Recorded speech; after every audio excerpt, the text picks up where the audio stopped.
Bismillahirrahmanirrahim. Assalamualaikum warahmatullahi wabarakatuh. Halo semuanya, selamat datang di video edukasi tentang teknologi bahan alam, pengolahan, dan formulasi kapsul ekstrak bunga rosella. Di era modern ini, pemanfaatan tanaman obat semakin berkembang.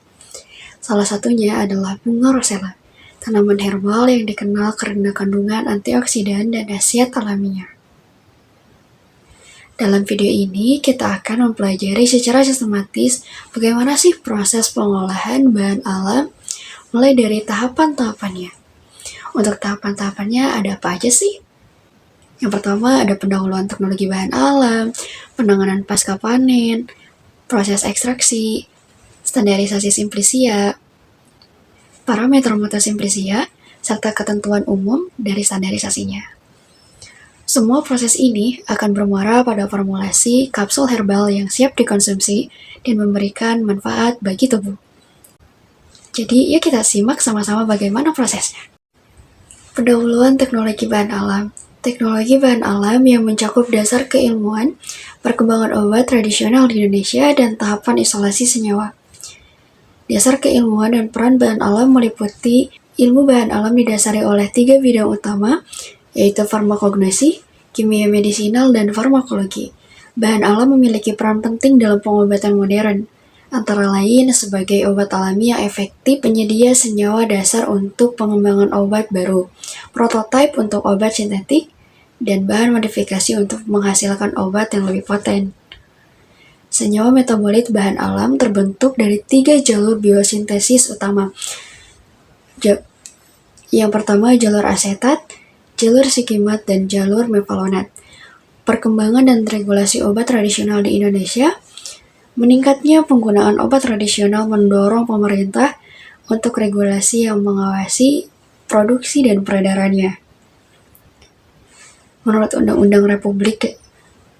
Undang-Undang Kesehatan Republik Indonesia Nomor 23 Tahun 1992, obat tradisional termasuk dalam kategori sediaan farmasi. Obat tradisional didefinisikan sebagai bahan ramuan dari tumbuhan, hewan, atau mineral yang telah digunakan secara turun-temurun untuk pengobatan yang berdasarkan pengalaman. Penggolongan obat bahan alam di Indonesia berdasarkan keputusan Kepala Badan POM, obat bahan alam dikelompokkan menjadi 3 jenis, masing-masing dengan 3 logo kriterianya yang berbeda. Ada apa aja sih? Yang pertama ada jamu. Keamanannya sesuai dengan persyaratan, klaim khasiatnya dibuktikan dengan berdasarkan data empiris. Data empiris adalah pengalaman turun-temurun dan memenuhi persyaratan mutu yang berlaku. Penggunaannya harus diawali dengan cara tradisional digunakan untuk bla bla bla bla. Kemudian untuk obat herbal terstandar atau OHT, sediaan yang telah dibuktikan keamanan dan khasiatnya secara ilmiah melalui uji praklinik pada hewan percobaan dan bahan bakunya telah distandarisasi. Yang ketiga ada fitofarmaka, bahan obat alam yang telah dibuktikan keamanan dan khasiatnya melalui uji praklinik pada hewan dan uji klinik pada manusia, serta bahan baku dan produk jadinya sudah distandarisasi. Tahapan isolasi metabolit sekunder. Proses isolasi senyawa dari bahan alam secara umum meliputi tahapan berikut. Tahapan tumbuhan, kemudian dideterminasi, pembuatan simplisia, kemudian dikarakterisasi dan penafisan petrokimia, diekstraksi, standarisasi ekstrak, fraksinasi, isolasi, dan juga identifikasi isolat. Yang kedua ada penanganan pasca panen, Good Agricultural Practice atau GAP dengan Good Manufacturing Practice. Tujuannya, penanganan pasca panen adalah mempertahankan dan menjaga kualitas simplisia dengan mencegah kerusakan fisiologis, mikrobiologis, dan kontaminasi. Yang kedua, meningkatkan daya simpan bahan untuk proses lebih lanjut. Yang ketiga, untuk meningkatkan nilai jual dari bahan simplisia. Tahapan dalam proses penanganan pasca panen tanaman obat menjadi simplisia meliputi apa saja sih? Yang pertama, ada sortasi basah. Di sini kita memilah dan memilih bahan baku yang baru dipanen untuk memisahkannya dari bahan tanaman lain, bagian yang tidak diinginkan, dan juga kotoran seperti fisik yang terlihat misalkan tanah atau misalkan kerikil. Kemudian pencucian. Tujuannya untuk menghilangkan kotoran, mengurangi kontaminan dari mikroba, dan menghilangkan residu pestisida dengan menggunakan air yang bersih dan mengalir. Kemudian ada penirisan. Di sini kita menghilangkan sisa air setelah pencucian untuk memudahkan proses perajangan dan mempercepat proses pengeringan. Setelah penirisan, kita melanjutkan ke tahap proses perajangan, di mana kita mengubah ukuran bahan yang besar seperti rimpang, batang, atau umbi menjadi lebih kecil untuk mempermudah proses pengeringan dan ekstraksi selanjutnya. Ukuran dan arah perajangan harus diperhatikan agar tidak merusak zat aktifnya. Setelah itu, kita lanjut ke tahap proses pengeringan, di mana proses ini menghilangkan sebagian besar dari bahan hingga mencapai kadar air yang dibutuhkan. Umumnya kurang dari 10% untuk menghambat pertumbuhan jamur, aktivitas enzim, dan perpanjangan umur simpannya. Setelah itu, kita melakukan sortasi kering untuk memisahkan kembali Simplicia yang sudah dikeringkan dari kotoran atau bahan yang rusak selama proses sebelum-sebelumnya. Dilanjutkan ke tahap proses pengemasan. Di sini kita melindungi Simplicia dari gangguan eksternal seperti suhu, kelembaban sinar matahari, mikroba, dan kerusakan mekanik. Setelah itu, kita menyimpan Simplicia dalam tempat atau gudang yang bersih, tertutup, tidak lembab, dan tidak terkena sinar matahari secara langsung. Dengan menerapkan sistem first in, first out atau FIFO. Yang kemudian ada ekstraksi. Berdasarkan prinsipnya yaitu like dissolve like. Tujuannya dari ekstraksi meliputi pemisahan senyawa, penanganan dan penyimpanan Simplicia, standarisasi dosis, serta formulasi produk. Metode ekstraksi dibagi menjadi dua kategori. Yang pertama ada dengan cara dingin, yang kedua dilakukan dengan tanpa pemisahan untuk menghindari kerusakan senyawa yang sensitif terhadap panas. Contohnya, ada maserasi dengan metode perendaman serbuk Simplicia dalam cairan penyari hingga tercapai keseimbangan konsentrasi antara larutan dalam dan di luar sel. Kemudian ada perkolasi, di mana proses ini penyarian dengan melewatkan pelarut secara perlahan melalui serbuk Simplicia dalam perkolator untuk menarik zat berkhasiat secara menyeluruh. Yang kedua ada cara yang panas, dengan menggunakan metode yang melibatkan panas untuk mempercepat proses penyarian. Di sini contohnya ada reflux. Reflux ini dilakukan dengan pelarut volatif dipanaskan hingga menguap. Kemudian uapnya didinginkan oleh kondensor dan kembali ke dalam wadah reaksi sehingga pelarut tetap ada selama proses berlangsung. Contohnya ada sokletasi, di mana proses ini pemisahan komponen dari zat padat dengan penyaringan berulang-ulang menggunakan pelarut yang dipanaskan dan diuapkan dan dikondensasikan kembali untuk membasahi sampel secara kontinu. Selanjutnya contohnya ada digesti, proses penyarian dengan pengadukan kontinu pada suhu lebih tinggi dari suhu kamar, umumnya antara 40-50 derajat Celcius. Kemudian ada dekoktisasi dengan penyarian dengan menggunakan pelarut air dengan suhu 90 derajat Celcius selama 30 menit. Terakhir ada infus penyarian dengan menggunakan pelarut air pada suhu 90 derajat Celcius selama 15 menit. Kemudian ada standarisasi Simplicia. Standarisasi Simplicia dan ekstrak untuk menjamin mutu, keamanan, dan manfaat produk akhir. Standarisasi adalah serangkaian parameter, prosedur, dan cara pengukuran untuk memastikan produk memenuhi standar kimia.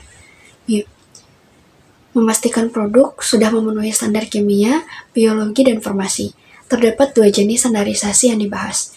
Yang pertama ada standarisasi Simplicia dengan memastikan kemurnian Simplicia bebas dari pestisida berbahaya seperti logam berat dan senyawa toksik lainnya sesuai persyaratan farmakope di Indonesia. Standarisasi ekstrak bertujuan untuk mempertahankan konsistensi kandungan senyawa aktif dalam setiap batch produksinya. Parameter mutu dibagi menjadi dua kategori utama. Yang pertama ada parameter spesifik. Parameter spesifik ini terkait langsung dengan aktivitas farmakologis. Contohnya seperti identitas yang mencakup deskripsi tata nama yang terdiri dari nama ekstrak, nama latin tumbuhan, bagian yang digunakan, dan senyawa identitas sebagai petunjuk yang spesifik. Kemudian ada organoleptik, di mana penggunaan panca indera untuk mendeskripsikan bentuk padat, cair, atau lainnya, seperti warna, bau, dan rasa. Senyawa terlarut dalam perahu tertentu. Contohnya, dengan memberikan gambaran awal sejumlah senyawa kandungan dengan melarutkan ekstrak dalam perahu seperti alkohol atau air. Yang kedua, ada parameter non-spesifik terkait dengan aspek keamanan dan stabilitas. Contohnya, ada susu pengeringan di mana mengukur sisa zat setelah pengeringan setelah suhu 105 derajat Celcius untuk memberikan batasan maksimal senyawa yang hilang. Kemudian ada bobot jenis, di mana untuk mengukur massa persatuan volume, parameter khusus untuk ekstraksi cair hingga kental.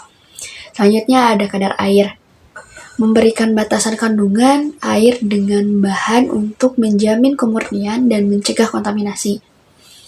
Selanjutnya ada kadar abu. Kadar abu ini untuk memberikan gambaran kandungan mineral yang internal dan eksternal. Selanjutnya ada sisa pelarut.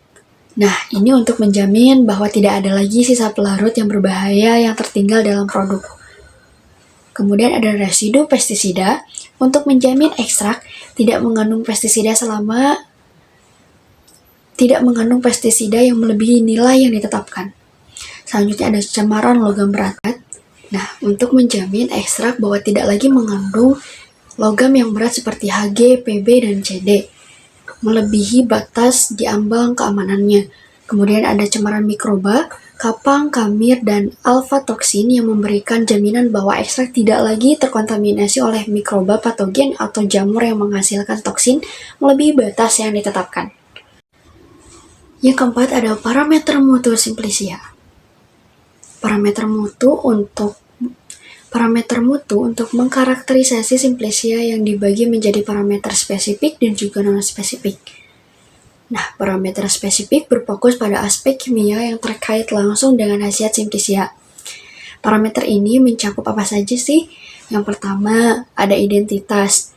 Identitas ini untuk menetapkan identitas dilakukan untuk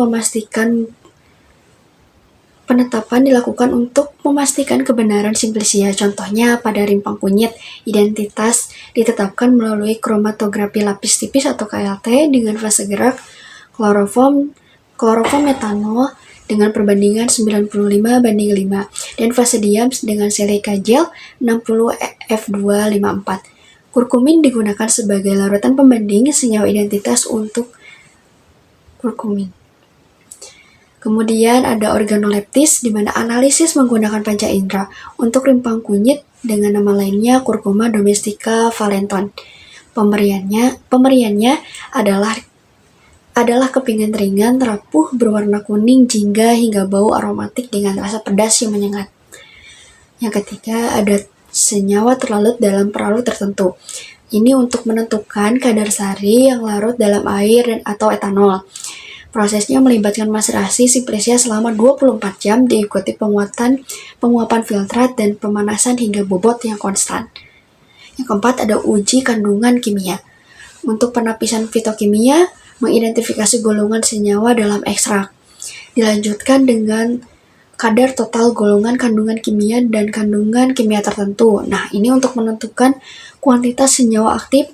Parameter non-spesifik yang berkaitan dengan aspek keamanan dan stabilitas yang mencakup parameter-parameter tertentu. Contohnya, susut pengeringan, di mana pengukuran ini kehilangan bobot setelah pemanasan pada suhu 100-105 derajat Celcius hingga berat yang konstan untuk mengetahui jumlah senyawa yang hilang saat pengeringan yang dilakukan.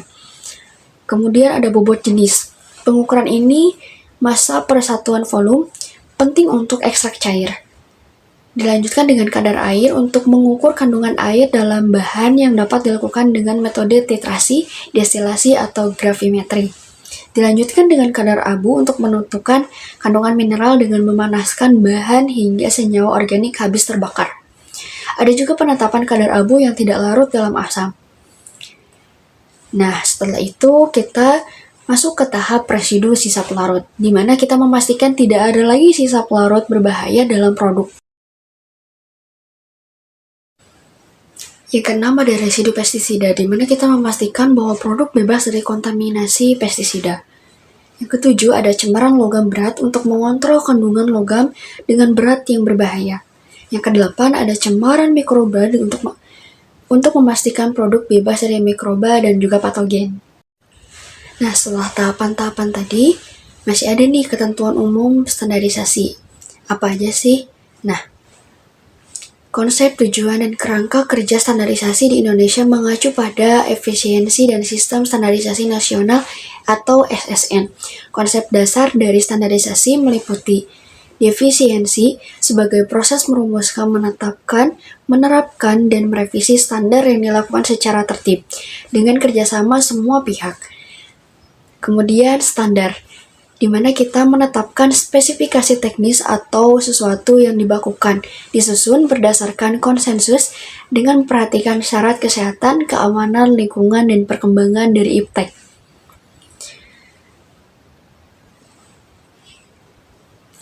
Kemudian ada pihak terkait. Proses ini melibatkan berbagai pihak termasuk produsen, distributor, pengguna, pemerintah, lembaga, akademis, dan LSM. Tujuan standarisasi itu apa sih?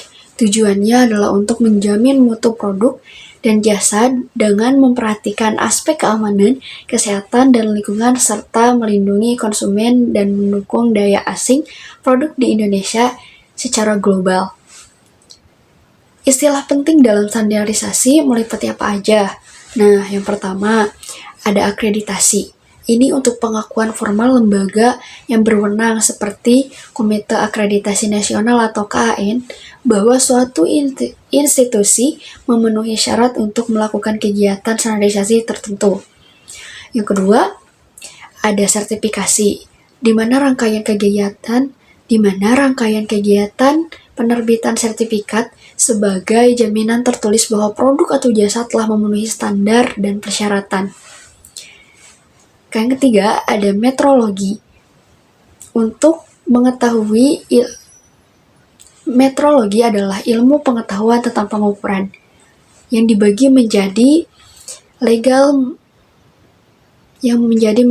metrologi legal untuk melindungi kepentingan umum dan metrologi teknik untuk pengembangan metode pengukuran. Lembaga dan kerangka regulasi ada apa aja sih? Yang pertama, ada Standarisasi Nasional atau BSN. Lembaga ini pemerintah non-departemen yang bertugas untuk mengembangkan dan membina kegiatan standarisasi di Indonesia. BSN dibentuk berdasarkan keputusan Presiden dan berpedoman pada PP nomor 102 tahun 2000 tentang standarisasi nasional. Kemudian ada Badan Pengawas Obat dan Makanan atau yang dikenal dengan BPOM, bertindak sebagai instansi teknis dalam standarisasi obat. Deputi 2 BPOM standarisasi obat tradisional atau OT, kosmetik, dan produk komplement. Farmakope herbal di Indonesia atau FHI ditetapkan melalui keputusan Menteri dan berfungsi sebagai acuan serta standar bagi industri obat tradisional di Indonesia. Nah, setelah 6 tahapan tadi, saya mengambil contoh kapsul ekstrak bunga rosella. Setelah melalui seluruh tahapan yang mulai dari pasca panen, ekstraksi, standarisasi, ekstrak bunga rosella dapat diformulasikan menjadi sediaan kapsul. Keunggulannya apa aja sih? Pertama, praktis dan higienis, dosis mudah dikontrol, menyamarkan rasa dan bau.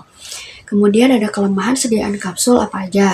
Pertama, tidak cocok bagi yang sulit menelan. Kemudian, waktu kerja yang lambat dibandingkan dengan sediaan cair. Spesifikasi produk Rosella Cup Bentuk sediaan kapsul keras, komposisi per kapsulnya dari ekstrak bunga rosella 250 mg, Avicel pH 101 2 mg, aerosil untuk pengalir sebanyak 3%, talkum untuk pelicin sebanyak 3%, dan magnesium stearat untuk pengikat sebanyak 1%. Juga amilum jagung untuk mengurai sebanyak 100%. Indikasi secara tradisional digunakan sebagai antioksidan alami untuk membantu menjaga daya tahan tubuh dan menangkal radikal bebas. Manfaat rosella bagi kesehatan. Rosella mengandung senyawa antioksidan tinggi yang dapat membantu meningkatkan sistem kekebalan tubuh. Teh rosella juga terbukti meningkatkan sensitivitas insulin dalam tubuh. Senyawa aktif di dalamnya membantu menjaga fungsi hati yang sehat.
Nah, itulah rangkaian proses pengolahan ekstrak bunga rosella menjadi sediaan kapsul mulai dari tanaman menjadi simplicia, diekstraksi, kemudian distandarisasi hingga diformulasi dengan baik.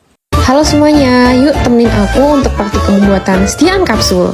Pertama-tama, ditimbang terlebih dahulu bahan-bahan yang akan digunakan, seperti ekstrak peladon, laktosa, aerosil, SSG, PVP, NG stearat, maupun talc. Setelah ditimbang, dicampur homogenkan ekstrak peladon, laktosa, SSG, dan yang terakhir aerosil. Jika sudah homogen, dimasukkan campuran ke dalam baskom plastik, lalu ditambahkan bahan pengikat, yaitu larutan dari PVP dan etanol. Sambil diaduk sampai didapatkan massa yang dapat dikepal dan bisa dipatahkan, tetapi tidak hancur berantakan, yaitu Banana breaking test. Setelah itu, dilakukan pengayakan basah menggunakan ayakan nomor 16. Tujuan dilakukannya pengayakan basah itu adalah untuk meningkatkan luas permukaan granul, sehingga akan lebih mudah dikeringkan. Apabila sudah diayak, diukur kadar air granul sebelum dilakukan pengeringan menggunakan alat moisture analyzer. Dikeringkan granul dengan oven bersuhu 50-60 derajat selama kira-kira 20 menit. Sambil menunggu granul yang sedang di oven, disiapkan terlebih dahulu cangkang kapsul dengan memasukkannya ke dalam alat pengisi kapsul. Jika granul sudah selesai dikeringkan, diukur kembali kadar air granul hingga mencapai 2%. Setelah itu, dimasukkan bahan fase luar yaitu MG stearat dan talk. Dan diayak kembali sebelum dimasukkan ke dalam cangkang kapsul. Dimasukkan granul ke dalam cangkang kapsul menggunakan alat pengisi kapsul yang berbahan akrilik. Dipastikan badan cangkang kapsul terisi penuh oleh granul. Ditutup badan kapsul menggunakan penutupnya. Jadi penutup kapsul itu selalu yang berwarna ya teman-teman. Diambil cangkang kapsul dari alat pengisi kapsul, lalu dibersihkan permukaan kapsul. Dan yang terakhir, sebelum kapsul didistribusikan, diuji terlebih dahulu waktu hancur kapsul. Uji waktu hancur sendiri itu penting dilakukan untuk mengetahui waktu hancur sediaan kapsul agar isi kapsul dapat terabsorpsi pada saluran cerna. Oke teman-teman, segitu dulu aja video praktikum buatan kapsulnya. Sediaan kapsul menjadi pilihan yang praktis dan higienis untuk menghadirkan manfaat herbal dalam bentuk yang lebih modern dan mudah dikonsumsi. Semoga video ini dapat menambah wawasan kita tentang bagaimana pentingnya teknologi bahan alam dalam dunia farmasi.